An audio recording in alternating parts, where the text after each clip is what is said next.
Supreme কোর্টে আমরা যখন অ্যাপিল করেছিলাম যে হাইকোর্টের রায়টাকে স্টে করে দেওয়ার জন্য, এবং তদানীন্তন বিচারপতি মিস্টার রেসপেক্টেড চন্দ্রজিৎ, আমাদের চন্দ্রচূড়জি সেটাকে স্টে করে দেন। অর্থাৎ হাইকোর্ট থেকে যে ভবিষ্যৎটা অনিশ্চিত হয়েছিল সেই ভবিষ্যৎটা তিনি নিশ্চিন্ত করে দেন।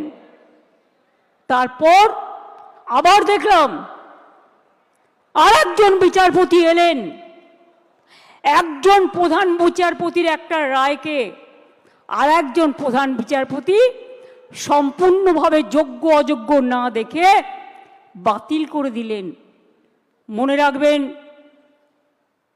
আমায় যদি কেউ চ্যালেঞ্জ করে, আমি কিন্তু চ্যালেঞ্জটাকে মোকাবিলা করতে জানি।